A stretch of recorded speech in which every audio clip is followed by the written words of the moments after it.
여러분 안녕하십니까? 국민 든든 채널 KBS 라이프의 실시간 재난안전정보 안내방송 재난안전 119입니다. 저는 KBS 서지영 기자입니다.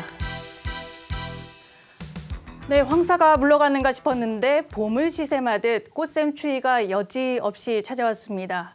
갑자기 뚝 떨어진 기온에 무엇보다 건강관리 유의하셔야 되겠습니다. 첫 순서 먼저 날씨부터 살펴보겠습니다. KBS 기상캐스터가 전해드립니다. 대기가 무척 건조합니다. 현재 강원도와 충북, 영남 지방을 중심으로 건조주의보가 내려져 있습니다. 작은 불씨가 큰 불로 번지기 쉬운 만큼 불씨 관리를 잘 해야겠습니다. 현재 위성 영상을 보면 전국에 맑은 하늘 드러나 있습니다. 오후부터 점차 흐려지겠고 내일은 건조함에 달래줄 비나 눈 소식이 있습니다. 내일 오전에 중부지방과 전북 북부부터 비나 눈이 오기 시작해서 오후에는 대부분 지역으로 확대되겠습니다. 특히 강원 산지를 중심으로 많은 눈이 예보됐습니다. 강원 북부 산지에 최대 20cm 이상, 그 밖의 산지에 5에서 15cm의 눈이 내리겠습니다. 강원 내륙에는 2에서 7cm, 경북 북동 산지에는 3에서 8cm가 예상됩니다. 오늘 낮 최고 기온은 서울이 13도, 대전 15도, 대구 16도, 부산 14도로 어제와 비슷하겠습니다.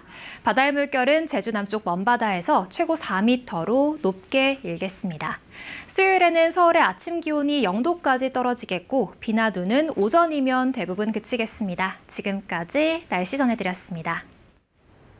오늘 대부분 해상에 풍랑특보가 내려졌습니다. 강한 너울도 예보되는데요. 국립해양조사원이 전해드리는 해양예보로 바다 상황 좀 더 자세히 알아봅니다. 소식 전해주시죠.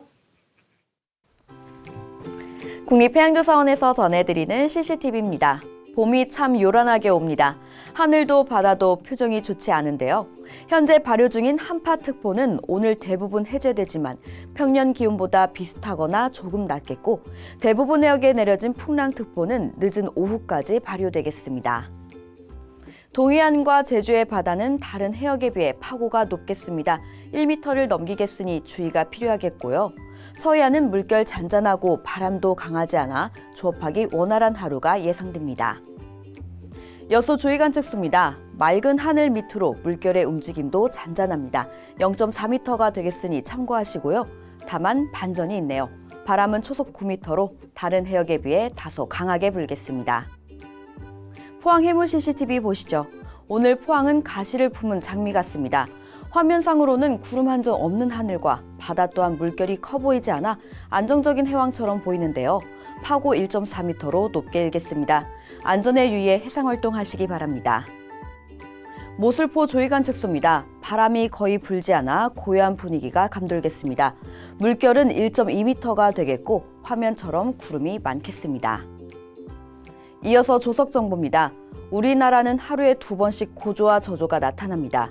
제주에서는 이미 오전 6시 50분경에 첫 번째 고조가 지나갔고요. 오후 5시 35분경에 140cm의 고조를 보이며 또 한 차례 해수면이 높아지겠습니다.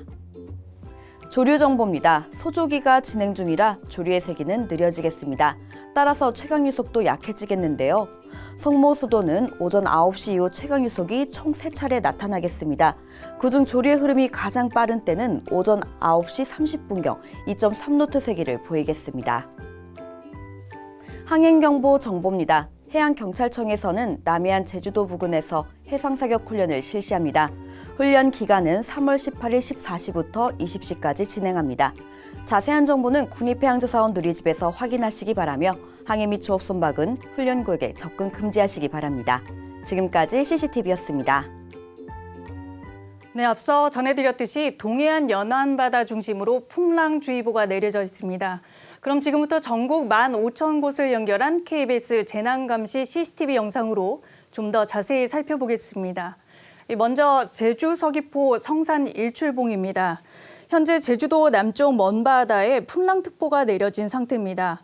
파도가 다소 거세게 도로 쪽으로 밀려오는 장면 보이실 텐데요. 해안도로를 넘길 정도는 아니지만 이 부분 참고하셔야 되겠습니다. 다음은 철원 생태평화공원입니다. 아직 나무에 새순이 올라오지 않아서 다소 을씨년한 풍경인데요. 이곳은 온도가 현재 마이너스 6도입니다. 영하권 날씨에 습도는 93% 정도인데요. 보통 습도가 30% 이하가 되면 산불 위험이 큰데 오늘 이곳은 습도가 높은 편입니다. 그런데 태백 상황을 한번 살펴보면요. 여기는 삼척 도계읍 통리제입니다. 습도가 현재 23.4%네요. 이곳은 현재 건조주의보가 내려져 있습니다. 따라서 불씨 관리 철저히 해야 되겠습니다. 마지막으로 서울 서초 원지동 일대 고속도로 상황인데요. 하행선 방향으로 차들의 움직임이 비교적 많은 편입니다. 서초구 영동 1교에서 청계산 입구 삼거리까지 헌능로 중앙버스 전용차로 설치 공사가 예정돼 있으니 잘 참고하시기 바랍니다. 오늘 CCTV는 여기까지 전해드리겠습니다. 네, 이번에는 교통 상황도 살펴봅니다. 전국의 고속도로 상황 한국도로공사 연결해 알아봅니다. 이 시각 상황 전해주시죠. 이제 봄 기온이 물씬 느껴지는 날씨입니다. 다만 봄 날씨의 가장 큰 특징은 바로 일교차인데요. 기온이 크게 오르락 내리락 할 때는 우리 몸뿐만 아니라 차량에도 신경을 써주셔야 합니다. 화면을 보시다시피 이렇게 고장차가 많이 보이고 있는데요. 내일은 게다가 전국에 비 소식까지 들어있어서 차량 점검 다시 한번 챙겨주셔야겠습니다. 점심시간대답게 정체가 그리 길진 않습니다. 그래도 월요일 출근길 여파가 조금 남아있는 곳들이 있는데요. 1번 경부선 서울 쪽으로는 양재 부근, 15번 서해안고속도로 목포 쪽으로는 비봉 일대에서 속도가 조금 떨어집니다. 오늘 사고가 참 많습니다. 먼저 통영-대전선인데요. 대전 방향 생초 부근입니다. 지금은 갓길로 사고 차량 옮겨졌지만 그래도 9분 길이다 보니 더욱더 천천히 통과해 주셔야겠고요. 다행히 백번고속도로 판교에서 구리 방향 강일 일대에 있었던 사고 처리는 다 끝났습니다. 하지만 후방 정체가 상당히 길게 이어져서요. 광암터널부터 5km 정체입니다. 이어서 작업 구간도 알아봅니다. 15번 서해안고속도로 목포 쪽 서산과 운산터널 사이로 2차로 따라서 작업하던데요. 이렇게 작업 고깔이 보일 때면 꼭 천천히 이동해 주셔야겠고 또한 차로 변경도 미리미리 해주시기 바랍니다. 어제에 이어서 강원 동해안을 중심으로는 건조주의보가 내려져 있습니다. 차량용 소화기 꼭 비치해서서 이런 것 예방하시면 좋겠는데요. 내일 강원도 산간을 중심으로는 또 최대 20cm의 눈 예보까지 들어있습니다. 월동장구 꼭 챙기시고요. 기상정보 확인 같이 해주시기 바랍니다. 1번 경부선 서울 쪽으로는 수도권 정체, 양재와 반포 사이로 6km 살펴지고 있고요. 반대 부산 쪽으로는 남사 일대에서 2km 구간 막히고 153번 고속도로 평택 주변은 지금 마도 중심으로 정체입니다. 어제 저녁 고창 담양선 위로는 안타까운 사고가 있었습니다. 한 차량이 사고로 차로에 서 있었는데 뒤따르던 다른 차량들이 수습 중이던 사고 차량을 미처 보지 못한 채 그대로 연쇄 추돌하고 만 건데요. 이 때문에 5살 아이를 포함해서 총 3명이나 목숨을 잃었습니다. 사고 원인은 바로 2차 사고였는데요. 사고가 났다면 절대로 차 안에 있지 마시고 무조건 대피해 주셔야겠고요. 가능하면 차량도 갓길 쪽으로 옮겨두시는 게 좋겠습니다. 안전띠도 잊지 마시고요. 지금까지 고속도로 교통방송이었습니다. 네, 밤사이 다가구 주택 화재 등 화재와 구조 소식 몇 개가 들어와 있습니다. 송준영 소방사님, 지금까지 들어온 화재나 구조, 구급 소식 전해주실까요? 네, 어제 새벽 3시쯤 서울 구로구에서 상가 앞 도로에 주차되어 있던 승용차에서 불이 났습니다. 차량 엔진룸 내부에서 전기적 요인으로 불이 난 것으로 추정하고 있는데요. 현장에 도착한 소방대에 의해 2시간 만에 불은 모두 꺼졌습니다. 이 불로 인명피해는 없었지만 해당 승용차 한 대가 모두 탔고 인접해 있던 SUV 차량 뒷범퍼 일부가 탔는데요. 정확한 화재 원인은 조사 중에 있습니다. 어제 오전 9시가 조금 넘은 시각에는 경북 구미시에 있는 한 다세대 주택에서 불이 났습니다. 빌라 5층 베란다에서 발생한 화재인데요. 담뱃불 취급 부주의로 인한 화재로 파악되고 있습니다. 불은 15분 만에 모두 꺼졌지만 잠깐의 불로 베란다와 가재도구 일부가 탔습니다. 화재는 순간의 방심, 잠깐의 실수로 언제든 발생할 수 있는데요. 날씨가 건조한 요즘 더욱이 불이 붙기 쉬운 조건이니만큼 불을 사용할 때는 한 번 더 주의를 하셨으면 좋겠습니다. 어제 저녁 6시쯤에는 강원도 고성군에 있는 한 목조주택에서 불이 났습니다. 화목보일러실에서 불이 났다는 신고였는데요. 소방대원이 현장에 도착해 보니 처마 지붕으로 불이 옮겨 붙은 상황이었습니다. 화목 보일러에서 불을 떼던 중 불티가 인근 가연물로 옮겨 붙어 불이 난 것으로 보이는데요. 화목 보일러를 사용할 때는 불씨가 날리지 않도록 투입구를 한 번 더 확인하고 한 번에 너무 많은 나무를 태워 보일러가 과열되지 않도록 주의할 것을 당부드립니다. 또한 보일러실에 소화기를 비치해서 항상 안전에 대비하는 것도 필요할 듯합니다. 지금까지 소방청에서 전해드렸습니다. 네, 이번에는 우리 동네 현장 핫라인 순서입니다. 오늘은 경남 거제시 자율방재단장이신 김만달 단장 연결해 말씀 들어보겠습니다. 단장님 수고 많으십니다. 우선 저희 시청자분들에게 거제시 자율방재단에 관해서 언제 발족을 했고 또 어떤 분들로 구성되어 있는지 소개부터 해주실까요? 네, 거제시 자율방재단은 2013년 12월 27일에 발족하였으며 18개 면동으로 구성하여 우리 지역에 대해 구석구석 위험 요소를 잘 파악하고 계시는 분들로 구성되어 있습니다. 재해 재난 발생 우려 지역을 사전 예찰 활동을 실시하여 예방하고 개선하여 지역 주민의 안전과 재산을 지키는 역할을 하고 있습니다. 김만달 단장님께서는 현재 경남 거제시 자율방재단장을 맡고 계시잖아요. 이 자율방재단이 언제 발족을 했고 또 그동안 어떤 활동, 성과가 있었는지 말씀 부탁드립니다. 네, 거제시에서는 재난경보 발령이 예고되면 경보 유형에 따라서 사전에 파악된 피해 우려 지역에 비상대기 발령을 전달합니다.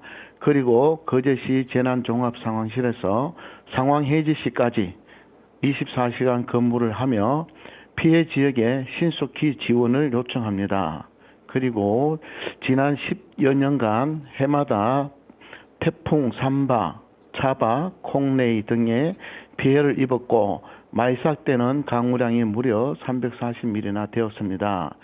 태풍이 아닌 강한 바람에도 크고 작은 피해가 발생한 사례를 집중적으로 조사 분석하여 노력한 결과 국비 250억 사업비를 확보한 것이 보람된 일입니다. 그럼 요즘은 주로 어떤 활동을 하시는지, 오늘 어떤 활동을 하셨는지 소개해 주실까요? 네, 요즘은 봄철이고 해변기를 지나서 절기지의 붕괴 우려 지역 점검과 곧 우기가 다가올 것에 대비해 배수로를 점검하고 있습니다.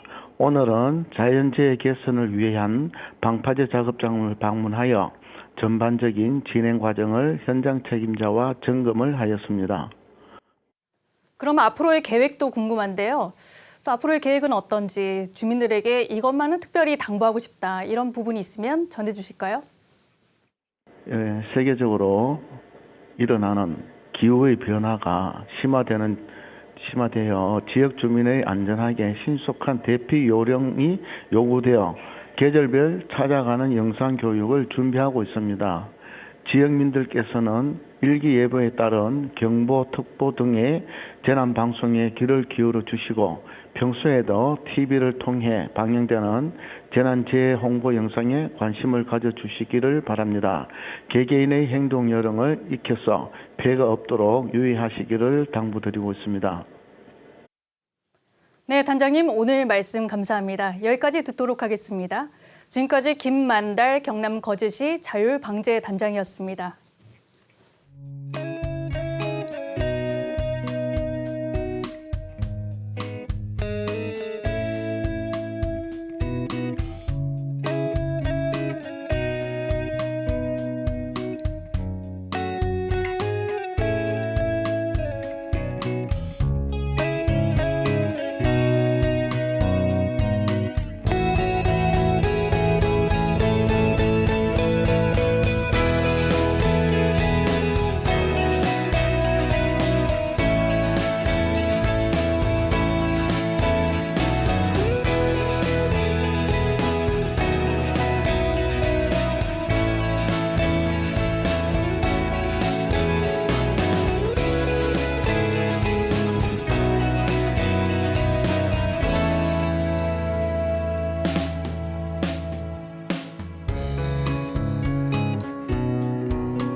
실시간 재난안전 정보 안내 방송 재난안전 119 안전토크 시간입니다.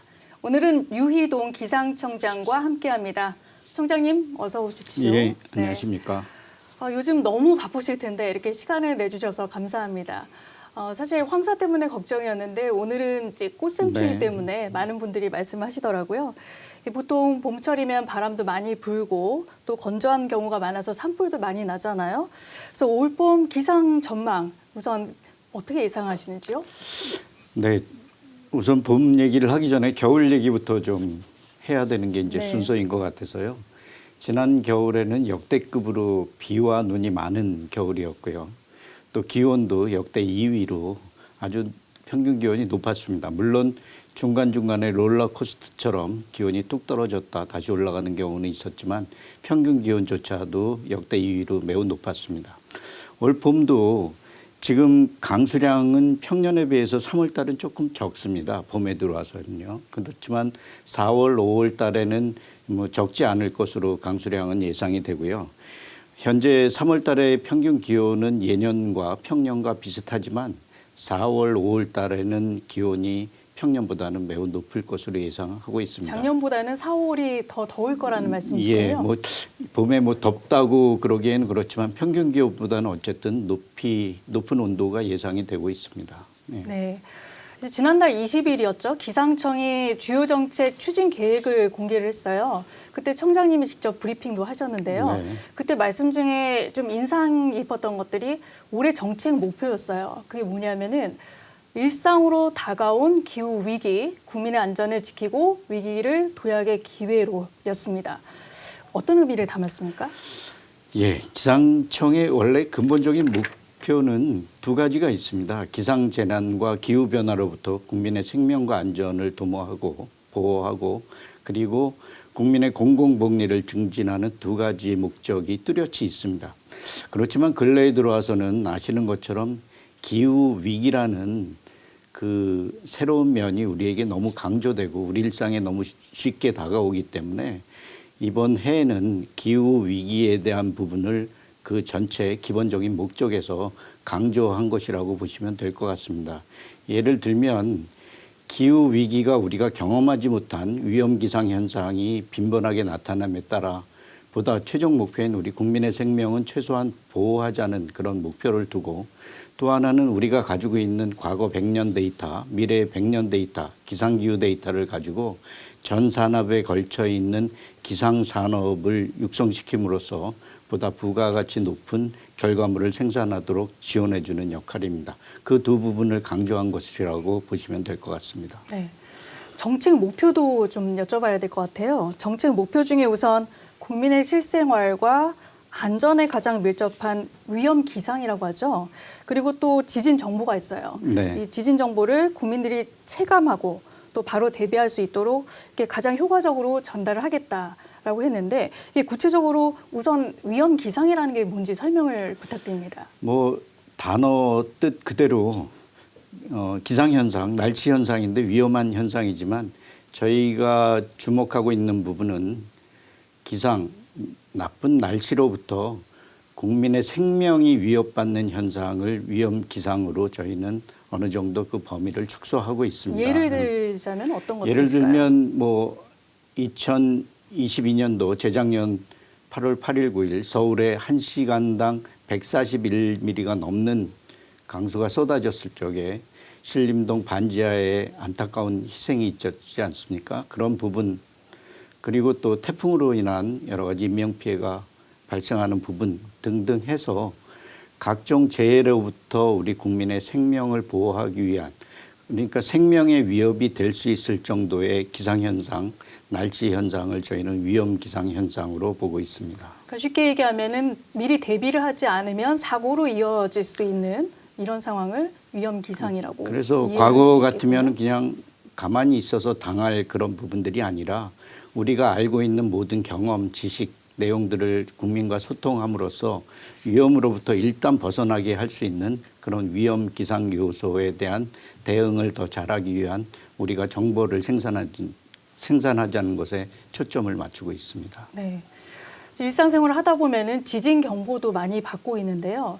이런 지진 경보를 효과적으로 전달을 하겠다 이렇게 발표를 하셨습니다. 네. 특히 이제 우리나라 지진 발표 때 보면은 주로 이제 어디에 규모 예를 들면 5.0 규모 이렇게 지진이 발생했다 이런 문자가 자주 오곤 하는데요. 이렇게 규모를 먼저 발표를 하고 또 진도는 지역별로 다 다르잖아요. 네. 그러니까 일일이 재난 문자로 전송을 하지는 않았었는데 앞으로는 이 부분이 좀 개편이 된다고 들었습니다. 예, 일단 지진은 지구상에 있는 자연 재난 중에서 예측이 불가한 유일한 자연 재난입니다. 그렇기 때문에 가장 빨리 감지하고 국민들에게 알려주는 역할이 무엇보다도 중요하죠. 그런데 저희가 맨 처음에 알 수 있는 지진에 대한 정보는 규모라는 우리 뭐 리터 규모계로 얘기하는 네. 지진계로 얘기하는 규모를 얘기를 하지만 실제적으로 우리 국민들이 각 지역에서 느끼는 실제로 느끼는 위험의 정도, 움직임의 정도는 진도라는 것으로 표시하게 됩니다. 그렇지만 진도는 그 거리에 따라서 시간에 따라서 달라지기 때문에 그 부분을 빨리 정확히 측정하기에는 굉장히 조금 더 어려운 기술이 또 보강이 돼야 되는 부분들입니다. 그래서 저희가 지금까지는 규모만 가지고 말씀을 드렸는데 예를 들면 작년 11월에 경주에 다시 났던 그 지진 네. 같은 경우에 있어서는 그 규모가 맨 처음에는 5점 정도대로 높은 그 규모로 얘기를 했었고요. 4.2 규모가 났기 때문에 그 전체 규모로 따지면 전국적으로 그 알림 정보를 네. 드리게 됐는데 사실 수도권에서는 그게 이제 점차 멀어짐에 따라서 실제적으로 느끼는 그런 강도는 거의 없었는데도 새벽에 그런 정보가 울림으로써 여러분들이 또 불편하다는 얘기를 네, 뭐 순간 놀랐었습니다. 예, 그런데 그러니까 요점은 그거죠. 나 아무것도 느끼지 못했는데 이게 새벽잠 깨우는 이런 정보가 온다는 것이 잘못된 것이 아니냐. 그런데 원래 뭐 재난정보, 특히 지진 정보는 어느 일정 규모 이상일 때 전국적으로 그 부분에 알림을 주는 것은 일단 맞는 방안이고 방법입니다. 그렇지만 조금 더 세밀한 기술을 우리가 조금 정돈돼서 개선하게 된다 그러면 실제적으로 필요한 정보를 적시적소에 줄 수 있다는 생각 때문에 좀 기술력을 보강해서 실제적으로 필요한 그 진도에 관한 정보를 앞으로 상세 지역 정보로 국민들에게 보내드리겠다는 것입니다. 그럼 다시 말하면 좀 더 기술이 진보가 된다면 내가 살고 있는 지역의 그런 체감 진도는 좀 다른 문자를 받을 수 있다는 말씀이실까요? 예. 거리와 진원지부터 거리와 그다음에 시간에 비례해서 달라지는 부분들을 정밀하게 어느 지역에 본인이 살고 계시는 그 지역에 대한 정보를 충분히 상세하게 드리겠다는 것이 가장 실효적으로 드리겠다는 것이 저희 목표입니다. 그럼 가까운 목표로 언제쯤이면 그런 문자를 받을 수 있을까요? 일단 올해부터는 상세 지역 정보로 해서 진도에 관련돼 있는 부분들이 올해부터 시작이 되고요. 일단 이 부분들은 계속해서 발전시켜 나가야 될 정보이기 때문에 기술이기 때문에 계속해서 이 부분을 확대 개선해 나갈 예정입니다. 네. 사실 국민들 입장에서 보면요. 기상 예보를 들을 때 비가 시간당 몇 밀리미터 왔다 이런 이제 문자를 보거나 이제 기사를 접하게 되는데 바람이 초속 몇 미터다 이런 게 네. 아는 사람은 알지만 물론 전문가들은 이제 이걸 보면 딱 이해를 하실 수 있을 거예요. 근데 일반 국민들 입장에서는 이게 지금 얼마만큼의 그런 네. 강도인 거지? 궁금해하실 때가 많거든요. 그래서 이에 대한 대책도 마련을 하셨는지요? 예, 올해부터 저희 뭐 정책 발표회 때도 말씀드렸지만 두 가지 이제 방안으로 저희가 정책 방향을 정했습니다. 첫 번째는 그 강수와 바람에 관련돼 있는 경우에는 실제적으로 국민의 느끼는 정도가 어떤지를 저희가 영상이나 여러 가지 콘텐츠로 만들어서 예를 들면 지금 이 같은 영상인 거죠? 예. 지금 근데 시간당 5mm 내외 영상이네요. 네, 저 부분도 이제 저렇게 따로 만들고 저희가 몇 가지 만든 게 있습니다. 와이퍼 작동하는 것이라든가 그렇군요. 여러 가지 네. 몇 가지 만든 것이 있는데 그것보다도 더 훨씬 더 국민들이 피부로 체감하실 수 있게끔 뭐 IT 기술도 뭐 지금은 또 20에서 30으로 예. 바뀌었고요. 네. 저 정도 가지고도 저게 어느 정도인지를 뭐 우리 뭐 맨날 보던 사람들은 예보를 내고 이런 분들은 좀 알 수 있겠지만 일반 국민들이 알기에는 저 정도 가지고도 좀 부족하다고 느꼈기 때문에 시간당 10mm, 15mm, 20mm, 30mm, 50mm, 100mm 뭐 이렇게 되는 강도가 어느 정도인지를 실제적으로 국민들이 잘 느낄 수 있는 그런 영상물을 제작해서 보급하도록 하겠습니다. 그게 첫 번째 방안이고요. 두 번째는 내일 시간당 30mm의 비, 50mm의 비가 온다 그러면 이 부분이 과연 지금까지 저희가 우리나라에서 발생했던 여러 가지 기상현상 중에서 과연 그 값의 몇 위에 해당되는 것인지 혹은 몇 년 빈도로 올 수 있는 아주 드문 일인지에 대해서 저희가 가용한 통계 자료를 정리를 해서 국민 여러분들에게 알려드리도록 하겠습니다. 저 같은 실감나는 영상 정말 좋습니다. KBS도 재난 주간 방송사거든요. 예. 그래서 앞으로 기상청과 협력해서 좋은 콘텐츠를 많이 만들었으면 좋겠습니다. 예, 많이 그러겠습니다. 도와주십시오. 예. 네, 그럼 다음 질문 한번 드려볼게요. 요즘 스마트폰 많이 보시잖아요. 또 인터넷에서 나오는 기상청 발표 자료 중에 바람 예보나 또 도로 위험 기상 정보 같은 경우에는 일상생활에도 물론 필요하지만 건설 현장이나 수송업계 등에서 굉장히 유용한 자료예요. 그래서 이런 것들은 올해 좀 더 정확도를 높이는 방안을 마련 중이시라고 들었거든요. 예, 그러니까 저희 국민 처음에도 말씀드렸다시피 저희 기상청의 본연의 목적이 국민의 생명과 재산을 보호하는 것뿐만이 아니라 복리 증진, 그러니까 부가가치 높은 정보를 생산하는 것도 저희 의무이고 책무이기도 합니다. 여기에 따라서 우선 양방향으로 다 생각할 수 있는데요. 여러 가지 이런 콘텐츠를 생산해냄으로써 국민의 생명과 재산을 보호하면 물론 산업에도 도움이 되는 그런 일들을 하고자 합니다. 특히 국민 생활에 실생활에 실제적으로 도움이 되는 정보들을 저희는 생산하도록 이 내용들을 전부 다 바꾸고 있습니다. 예를 들면 눈에 관련돼 있는 정보는 내일 몇 센치가 오겠다 하는 적설에 관련돼 있는 정보, 눈 높이에 관련돼 있는 정보만 냈지만 22년 말에 순창 같은 경우에는 65cm의 눈이 오면서 그 비닐하우스가 그 거대한 비닐하우스 아주 튼튼하게 지은 비닐하우스가 무너지는 등 그 무게를 견디지 못하고 무너졌어요. 그래서 그런 부분들이 사실은 일정 부분의 높이까지는 그 부분에 대해서 생각을 하고 있었지만 그 눈이 눈 무게에 따라서 같은 높이라도 엄청난 그 무게 중량의 차이가 있기 때문에 우리 예보관들이 그 부분도 다시 한번 좀 정선을 해서 예보를 해보자 하는 부분들이 작년 말부터 일단은 시작을 해서 올해부터 본격적으로 눈의 무게에 대한 정보들을 추가적으로 제공해 드리고 있습니다. 그렇게 된다 그러면 같은 높이의 눈이 오더라도 이게 무거운 눈이 온다 그러면 농민분들이 밤새 비닐하우스를 그대로 놔두는 것이 아니라 일부는 가서 눈을 털어내릴 수 있는 그런 작업들을 하실 수 있기 때문에 그런 부분들에 대해서 농수산 비닐하우스를 보호하는 데 도움이 될 거고요. 그리고 바람에 관련돼 있는 정보도 저희 기상청에서는 사실은 강풍에 관련돼 있는 정보에 초점을 맞춰서 예보를 하고 특보를 냈습니다. 바람은 이제 강한 바람일 때 피해가 있으니까요. 그런데 미세먼지, 초미세먼지에 관련돼 있는 정보는 거의 저희 대기 정체 현상과 그 선형적으로 그 횟수가 증가하게 됩니다. 그래서 일단 강풍뿐만이 아니라 아주 약한 바람에 대한 정보도 따로 만들어서 환경과학원과 환경부에 있는 그 미세먼지 예보팀에 전달함으로써 실제적으로 대기 정체 현상에 따른 미세먼지 예보에 도움을 주고자 하는 국민들에게 실제적으로 다가가는 이런 정보들을 제공해 주려고 하고 있습니다. 이런 부분들이 안전뿐만이 아니라 산업에도 도움이 될 거고 맨 처음에 말씀하신 그 도로 기상에 관련돼 있는 정보는 도로 살얼음 이 부분이 눈이 왔을 때가 아니라 더 사고가 많이 났을 때가 사실 도로 살얼음이라는 영어로 얘기하자면 블랙 아이스라고 하는 그런 부분이거든요. 대형 사고가 발생하는 부분들인데요. 이 부분도 저희가 몇 년 동안 준비해서 작년부터는 그 도로 살얼음이 가장 많이 발생하는 고속도로부터 지금 관측부터 그다음에 예측까지 정보를 제공해 드리고 있고요. 그 부분이 저희만 하는 것이 아니라 민간 그 내비게이션 회사랑 이게 연결이 돼서 특정 회사를 말씀을 드리자면 T맵, 카카오맵, 그다음에 화물차들이 주로 사용하는 그 내비게이션이 있습니다. 아틀란이라는 그 세 개 회사와 저희가 연합을 해서 그 정보를 내비게이션에 실제적으로 정보가 표출되고 만들었습니다. 그래서 올해부터는 그런 내용들이 확산이 되게 될 거고요.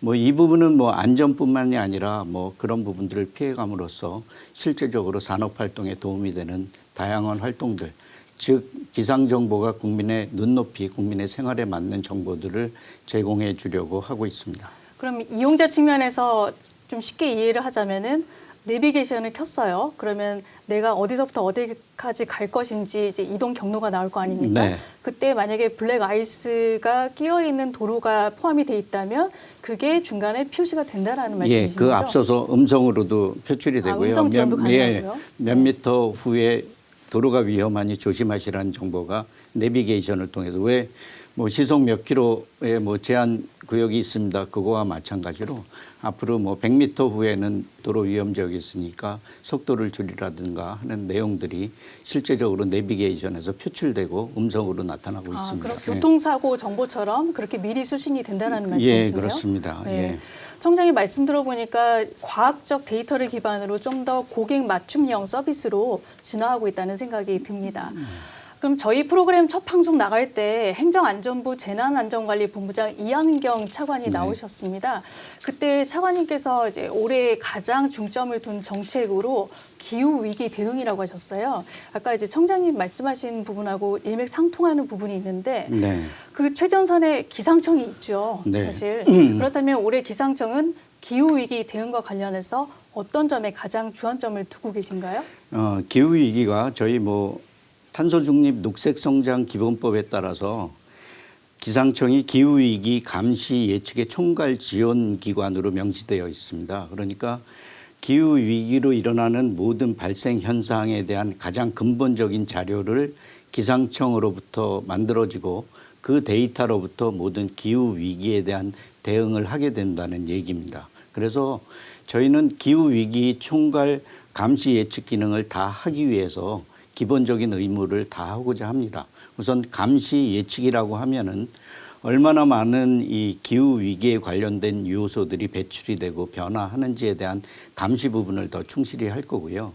예측이라는 부분 우리가 50년, 100년 후에 많이 들어보셨을 겁니다. 50년 후에 뭐 몇 도씨가 올라간다, 네. 해수면이 어떻게 된다 하는 부분들이 일종의 미래 예측의 시나리오를 가지고 예측하는 부분들인데 그 부분도 사실은 굉장히 다양한 시나리오들이 나오고 있습니다. 다양성이 있어서 좋은 면도 있지만 굉장히 국민들에게 좀 혼란을 주는 부분도 분명히 있습니다.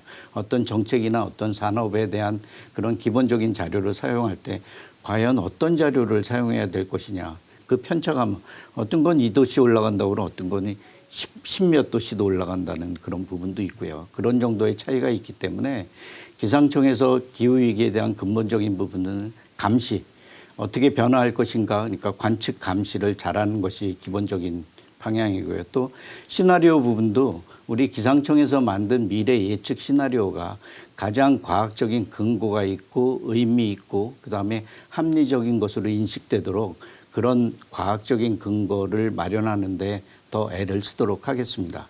굉장히 지금 나오는 정보들이 이제는 기후 위기에 대해서 우리 국민들도 그렇고 대다수 뭐 세계 시민들도 그렇고 기후 위기가 있을 것이냐 없을 것이냐를 가지고 시비를 거는 그런 퍼센테이지는 굉장히 낮아졌다고 합니다. 네. 단지 근래에 들어와서 이제 우리 국민들도 그렇고 의심이 가는 부분들이 정말 5도씨가 올라가? 정말 10도씨가 올라가? 왜? 하는 부분들의 의심의 현상이 좀 넘어가고 있는 부분이기 때문에 그런 의심들을 국민들이 줄이게 만드는 것이 국민들이 기후위기에 대응해서 스스로 재난으로부터 우리 국민들을 스스로 지키고 그다음에 산업활동에 도움이 되는 그런 것들을 해주기 위해서 더 중요한 일이라고 생각을 해서 어렵지만 우리 기상청이 가장 과학적인 미래 예측 시나리오를 만들어내도록 하겠습니다. 거기에 부수적으로 기후변화 상황지도라는 것을 저희가 올해부터 본격적으로 서비스를 기후변화 상황지도요? 네. 그러니까 이 기후변화라는 것이 사실 여러 지역별로 여러 가지 인프라나 여러 가지 상황에 따라서 다 달라지기 때문에 지금 우리 청에서 기상청에서 만들어내는 기후변화 상황지도는 각 동별로 인근 동이라도 앞으로 50년 후에 얼마 후에 그 변화가 다를 수 있다는 정보들을 여러 가지 요소들 기온 등 여러 가지 기본적인 요소뿐만이 아니라 여러 가지 기후변화 지수들을 표출함으로써 과연 우리 동네에는 얼마 후에는 어떻게 변할 것인가 하는 부분들에 대한 상세 내용을 올해부터 지원해 드리도록 하겠습니다. 기후 위기라는 게 사실 우리나라 문제만은 아니고 전 세계적인 문제이기도 한데요. 그럼 우리 기상청과 전 세계 기상청이 협력해서 지금 진행하는 프로젝트 같은 것들이 있습니까? 기후에 관련돼 있는 것은 유엔사나 WMO라는 세계 기상기구에서 총괄하는 그런 기능이 있습니다. 아시다시피 기상기후 자료는 어느 한 나라만 가지고 있는 자료만 가지고는 전혀 어떤 그렇죠. 의미 있는 결과들을 생산해낼 수 없기 때문에 전세적으로 똑같은 시간에 관측하고 똑같은 결과들을 공유하게 돼 있습니다. 그래서 그런 차원뿐만이 아니라 장기적인 프로그램에서도 각 지역별로 있었던 여러 가지 위험기상 현상들 그리고 앞으로의 미래에 대한 예측들에 대한 것들을 모두 다 종합하는 과정을 매년 그다음에 각 프로그램별로 계속해서 진행시키고 있습니다. 기후변화에 따라서 대형 산불도 많이 늘어나고 있습니다. 우리가 봄철 산불, 지난 시간에도 경고를 해드렸는데요. 이렇게 건조하고 바람이 강할 때는 조그만 불씨가 사실 산불로 이어질 위험이 높지 않습니까? 이를 예방하기 위해서 인공 강우 실험도 하신다고 들었는데요. 인공 강우의 전면 시행까지는 좀 얼마나 남았다고 예측을 하고 계신가요? 예, 그러니까 저희가 인공 강우한 지가 사실은 꽤 오래됐습니다. 한 25년 정도가 그렇게 오래됐습니다. 됐는데 네. 실제적으로 우리가 인공 강우를 처음부터 끝까지 A부터 Z까지 얘기하는 그런 부분들을 일련의 과정들을 전부 다 총체적으로 연구하고 실험해 본 경우가 거의 없습니다. 그래서 22년 여름부터는 미국에서 이 인공 강우 실험을 가장 잘하는 회사 WMI라는 회사하고 노스다코타 대학, 그다음에 노스다코타 주정부하고 하는 그 3원 체계에서 하는 매년 그 실험들이 있습니다. 여름에. 거기에 저희 기술진들이 얼마씩 파견을 나가서 그 일들을 그 업무들을 배워오고 있습니다. 그래서 불과 2년뿐이 되지 않았는데 실질적으로 많은 도움을 받았고 그다음에 우리가 해야 될 방향들을 좀 재정립하고 있는 중입니다. 그 중에 인공 강우라 하면은 이제 미래의 그림을 그린다 그러면 가뭄이 있는 곳에 비를 그렇죠. 내려서 비가 이제 내리고 이렇게 그렇죠. 되고 불이 많이 나는 곳에 인공 강우를 해서 불을 끌 수도 있고 불을 끌 수도 있고 하지만 그 정도 기술까지는 지금 어느 나라도 할 수 있는 그거는 없지만 그래서 우리가 좀 후발주자이기도 하고 좀 기술력이 좀 미미하게 발전을 했지만 저희가 방향을 전환해서 좀 집중적으로 한 곳에